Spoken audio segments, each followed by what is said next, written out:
In Romans 8:28, Paul makes perhaps the most daring claim of his ministry. He says that God can use everything that occurs to us for his glory. All things work together for good. And the problem we often have in life is that our experience is something that we struggle with. There are times when we see this to be true, and other times when we just shake our heads and say, God, I don't understand how good can come from the experiences I have had. We have to struggle sometimes to believe that these words are true. They are a challenge to us, but they are also something that we have to, in a sense, continue to look at and try to put in place in our lives. Because in many respects, only when we do that does it end up being something that can be a reality. And we'll talk about how best to try and do this. God is active while we are still discovering good in the midst of our experiences. God is setting the stage.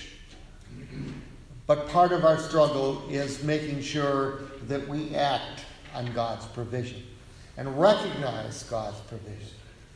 Because unless we recognize that provision, we are perhaps not going to take hold of it and make it our own.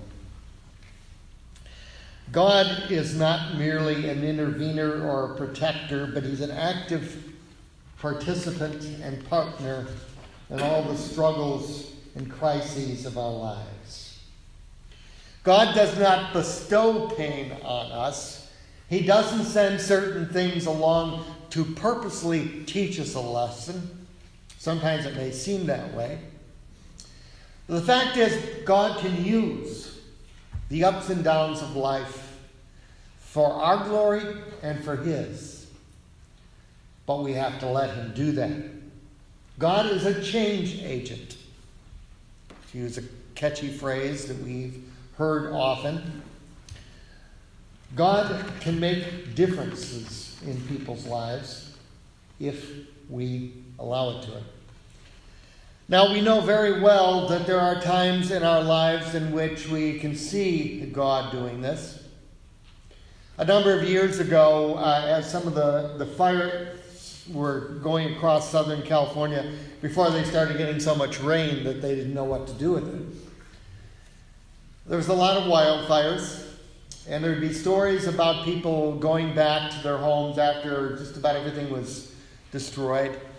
And a number caught my attention because people found certain things in the ruins and the ashes that often became very precious to them. They didn't realize how important something was until other things were taken out of their lives. And I think each of us has had an experience of that. Sometimes we have to cull through our lives and really ask the question, what is most important? Sometimes we put an emphasis on one thing in our lives and sometimes on another.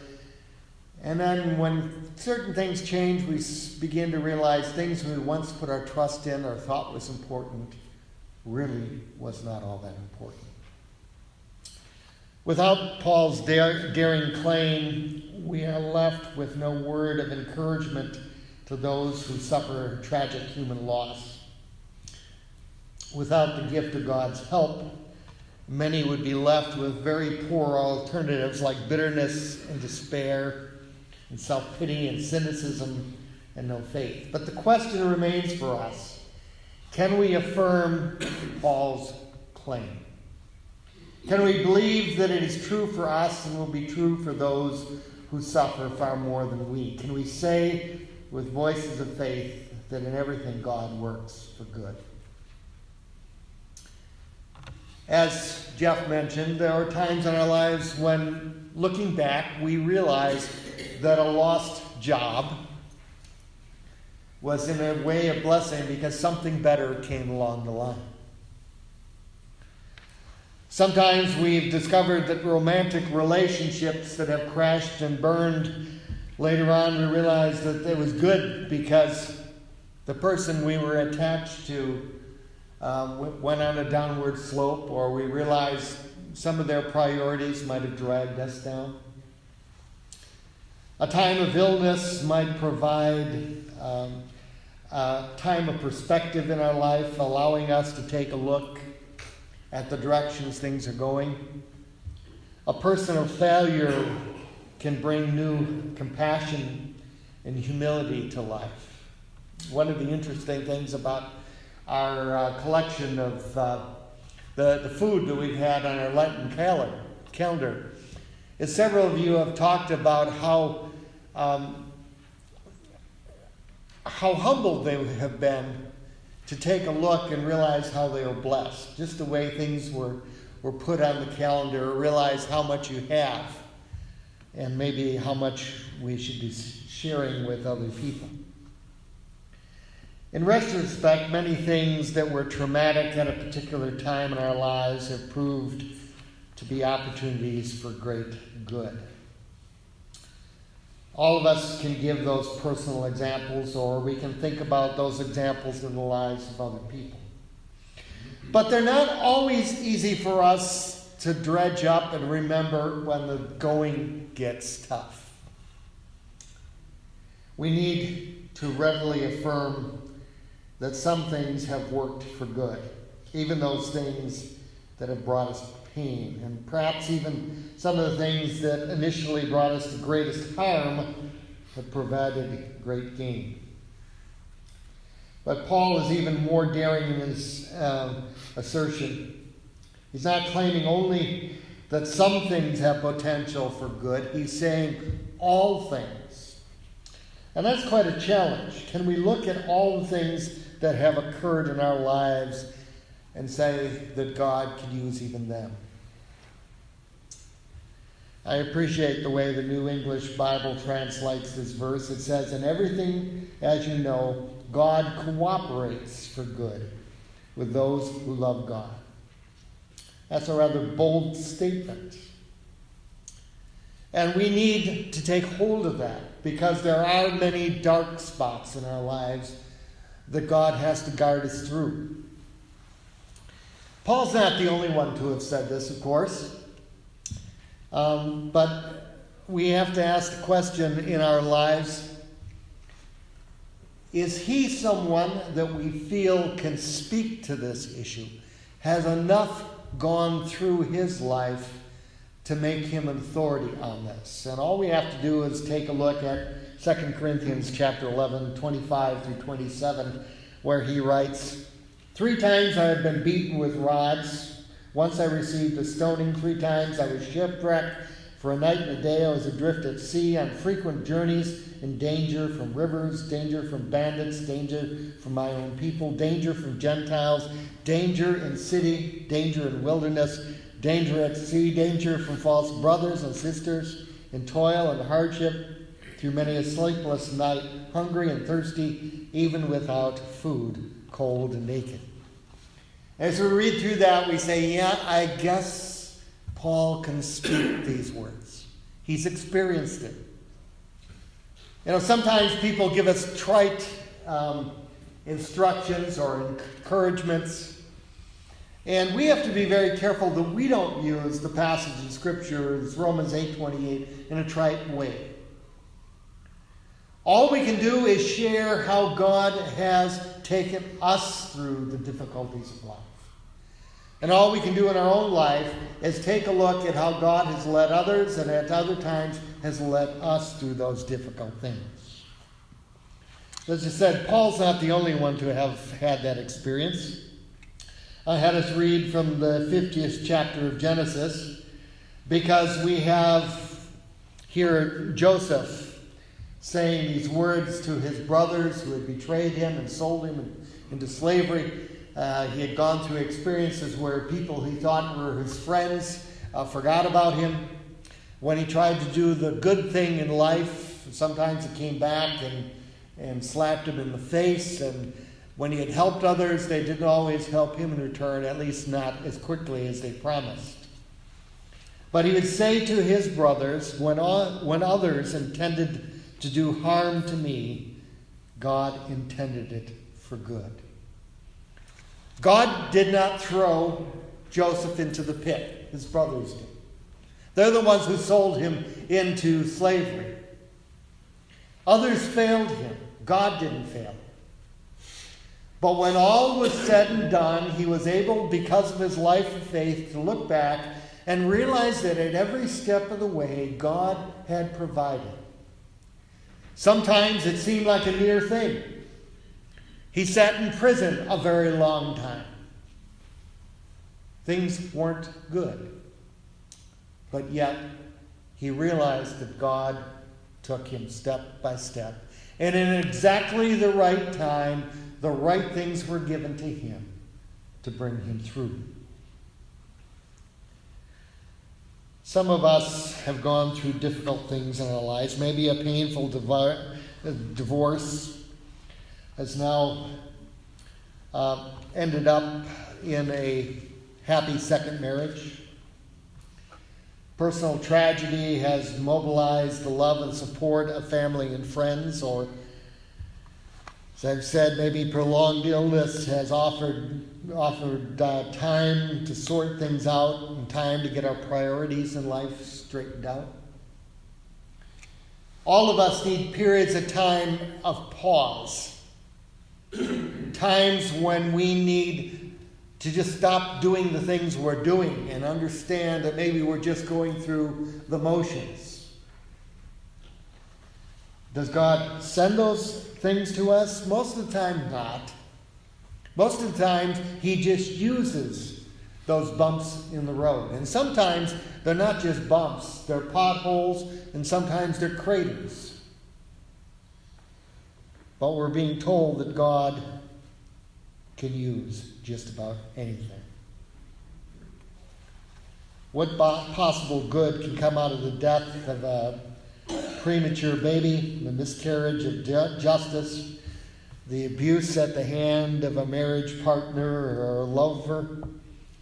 What possible good could be served by tragedies of war, the onset of Alzheimer's, the tragic murder of bystanders, innocent bystanders that often occurs in the paper? We learn to trust God. The circumstances of our faith are that we have to learn to build on our understanding and trust of God. One thing can build up to another. It's not easy. And there are times when we're going to find ourselves arguing with God. And again, remember, God is big enough to take all of our arguments, all of our anger. He just wants us to continue to talk to him and to be open to what he says back to us through his word, through our times of meditation, maybe through the words of other people. We learn to trust in God even when our vision is blurred, even when we can only see darkness, even when we feel only immense pain. Oftentimes as a pastor, I have heard people who have gone through a difficult time say, just at the time of despair, I remember what happened in the life of my parents or my grandparents or someone who was close to us, and heard them saying to me in remembrance, God got me through such and such a thing, and it's just enough for me to say, well, then God will see me through as well. But there's one more important thing to look at that we haven't touched on yet. It's the part of the verse that I've always been a little bit leery of. It says, for those who love the Lord. And in one sense, you can read those words and they can feel like, okay, God's showing favoritism. And all we have to do is take a look at the life of the people of Israel, the chosen people of God. And as one commentator has put it, if God worked in the life of the Hebrews, his chosen people, like he did, heaven help those who don't follow the Lord. Because sometimes God was rather harsh on the people of Israel. The fact is, what Paul is talking about here is when we trust God When we love the Lord enough to walk with Him and follow where He takes us, we begin to see the opportunities that are there. We begin to recognize when He has planted a seed before us, brought someone into our lives who might be able to help us. And again, as we've talked about in the series, very often the help comes from very unexpected sources. They come from people that maybe you have discounted. Maybe they come from young people or old people. Maybe they come from the words of non-Christians. But if we are open in faith to follow God's leading, if we love the Lord, we will find God opening up the possibilities. Why? Because we are looking for God to be at work. How often do we hear stories in which someone will say, suddenly I woke up to the fact that the help I needed had been sitting there all the time. I just hadn't seen it. We often struggle knowing how to follow God's leading. And part of it is just learning to recognize it to begin with. As Christians, we have been given evidence enough of God's power to bring good out of evil, hope out of despair, life out of death. We can look at the lives of individuals we know, and we can look at people like Helen Keller. What must it have been like for a woman who was both deaf and blind to suddenly have a breakthrough because of Annie Sullivan teaching her that there is a world outside her. And then she becomes a beacon of light to many people simply because of the way her life went. The same thing is often true in our family lives. Again, I'm reminded repeatedly as I look at some family documents and whatnot that my grandfather came over as a 17-year-old by himself. And we forget that sometimes people, because they are willing to follow where they feel God is calling them, go against overwhelming odds and come out on the other side. The opportunities to examine our belief in God's providence and grace are endless. Life will test our creed as surely as it tested Paul's. Will we be shipwrecked and beaten? Most assuredly, we will suffer. Yet, will our faith mature as we go through because we begin to see how God has been at work and the blessings God has given to us along the way. Sometimes it's a near thing. And sometimes we have all been lost in a period of time of great frustration and hurt. There's a cantata titled Melodious Accord by Alice Parker that was based on the words of a hymn written by William Cowper.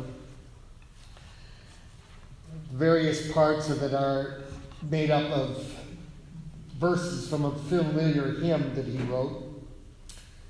I want you to listen to some of those words. God moves in a mysterious way, His wonders to perform. He plants His footsteps in the sea and rides upon the storm. Deep in unfathomable minds of never-failing skill. You fearful saints, fresh courage take. The clouds you so much dread are big with mercy and shall break in blessing on your head. We come now to the table of the Lord, and we are reminded that God so loved the world that He gave His only Son. In this Lenten season, we have looked at elements of what has been involved in God's great love in Jesus, especially on a Wednesday night. And one of the things that should overwhelm us is that God was at work even when it seemed dark. As we've looked at our Wednesday studies, We've seen the fact that the disciples seemed to just be totally clueless about what God was doing. And yet after the resurrection, after Jesus had worked with his disciples a little bit more, suddenly they caught on. They understood. And would become so powerful in the movement that thousands would be won at a time through their preaching and teaching. The world would be turned upside down.